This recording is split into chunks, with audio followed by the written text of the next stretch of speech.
सभी शिक्षक बंधु, शिक्षिकाएं, हमारे महाविद्यालय के पर्यवेक्षक के रूप में हमारे दोस्त साथी professor Sheetal Kumar Mishra sir, doctor Neeraj Kumar sir, हमारे विभाग से आए हुए हमारे अन्य सहयोगी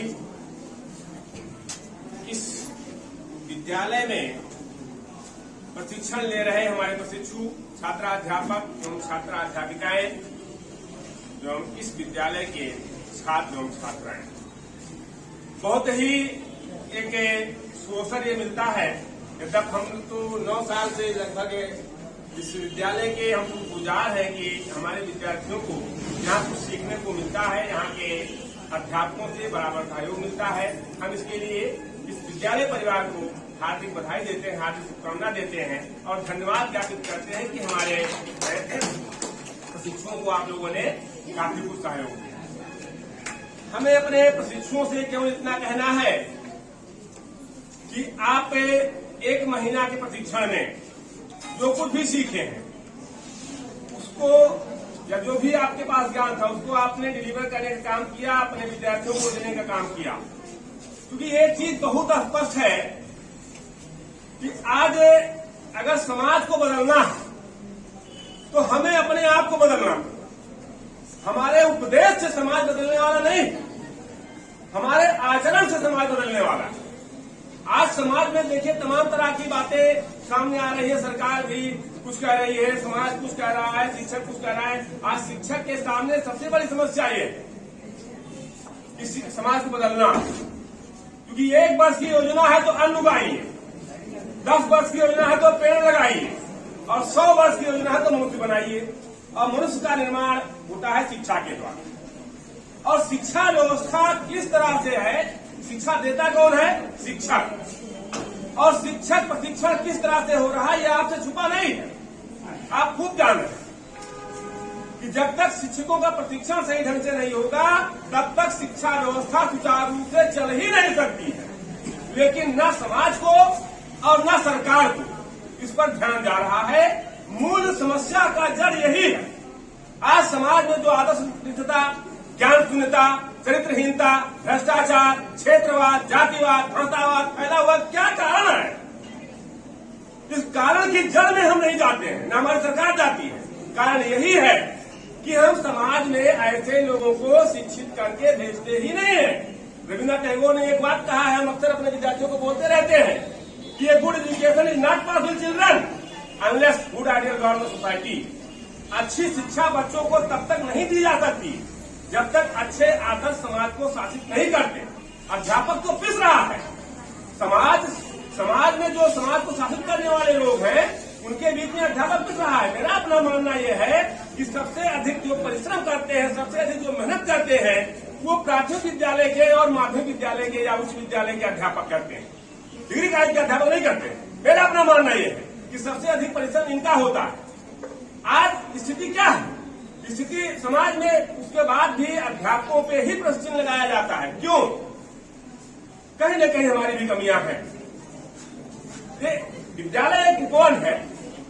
बालक एक कोमल पौधा है, अध्यापक एक कुशल माली।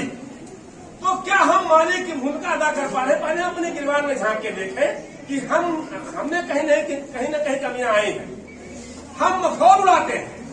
अभी बच्चियों ने बेटी बचाओ बेटी पढ़ाओ पे बहुत अच्छा गीत प्रस्तुत किया, बहुत अच्छा लगा।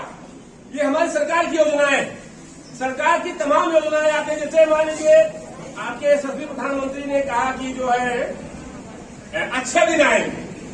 सोशल मीडिया पर आप देखिए अक्सर मजाक होता है, अच्छे दिन कब आएंगे। बिजली की चोरी करने वाले जो कटिया बजा के चोरी करते वो भी कहते अच्छे दिन कब आएंगे, पूछता है अच्छे दिन कब आएंगे।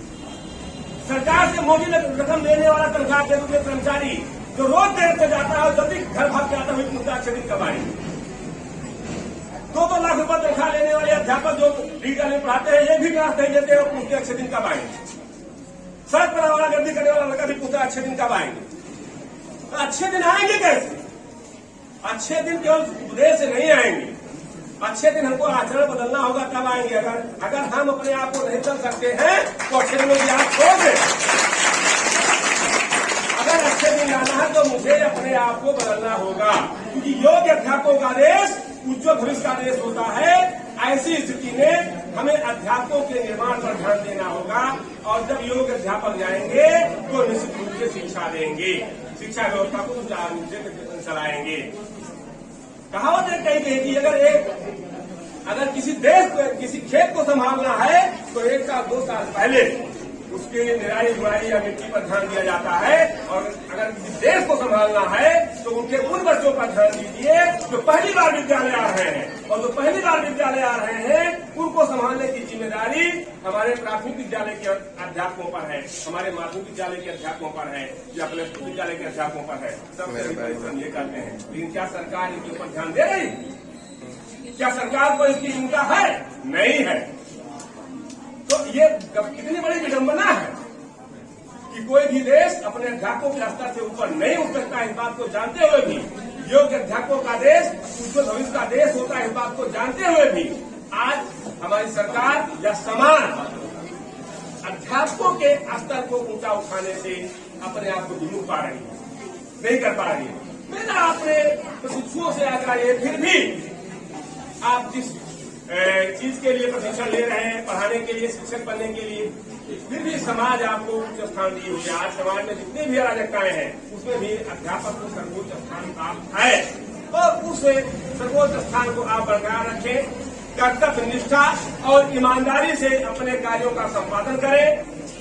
जिस भी विद्यालय में आपकी पोस्टिंग हो, जिस भी विद्यालय में आप जाएं, अपने परिश्रम से, अपनी मेहनत से, लगन से आप अपने कार्यों को संपादित करें, क्योंकि निष्ठा और ईमानदारी ये बाजार में बिकने वाली चीज नहीं है कि आप खरीद लाइए, कि आपके अंदर स्वतः उत्पन्न होती है। और अगर आपको आप दूसरे का तुलना भी नहीं कर सकते कि वो नहीं करता, तमाम हमारे विद्यार्थी उदाहरण देते हैं कि अरे वहां नहीं होता है तो हम लोग परेशान किया, वहां नहीं होता तो यहाँ तो होगा। अगर आपको लगता है कि 10 बजे से 4 बजे तक कक्षाएं चलना हमको परेशान किया, तो परेशान होंगे आप, निश्चित होंगे। तो ऐसी स्थिति में मेरा आपसे बार बार आग्रह ये है कि जो अध्यापकों के गुण होते हैं, जो अध्यापकों के कर्तव्य होते हैं, उन कर्तव्यों का निर्वहन सही ढंग से करें। आप लोकतांत्रिक मूल्यों में आस्था रखें। समता, ममता, क्षमता और नम्रता, ये 4 गुण होते हैं अध्यापक में। ये चारों गुण आप में होने चाहिए। सभी छात्रों को स्नेह एवं दुलार दे। ये जरूरी नहीं है कि आदर और प्रेम 2 चीजें होती। आदर में प्रेम हो ये जरूरी नहीं है, लेकिन अगर प्रेम है तो आदर अवश्य है। आज हमारे सामने भी समस्या है, हमारे शिक्षकों के सामने भी समस्या है, कहीं न कहीं हमने आई है। हम चाहते हैं, आदर चाहते हैं प्राचीन काल के शिक्षकों का, और काम नहीं करना चाहते हैं, ये मेरी सबसे बड़ी समस्या है। तो हमको अपने दायित्वों का निर्वहन सही ढंग से करना होगा। मैं अपने शिक्षकों से केवल इतना कहना चाहता हूँ कि जो जिम्मेदारी आपको मिले आप दूसरे की तुलना न करें। भाई तुलना क्या कीजिएगा? आप चले जाइए कचहरी में, जज साहब बैठे हुए, गांधी जी का फोटो लगा हुआ, केस का ₹1 का फाइल नहीं बढ़ाता है, तो आप उनसे तुलना मत कीजिए, क्योंकि आपको समाज का पथ प्रदर्शक कहा जाता है, उनको पथ प्रदर्शक नहीं कहा जाता, आपको समाज का अगुवा कहा जाता है। तो आप उस गरिमा को बनाए रखें, उस पद की गरिमा को बनाए रखें। और अभी आपका 1 महीने का प्रशिक्षण हुआ है, अगले साल 4 महीने का प्रशिक्षण होगा।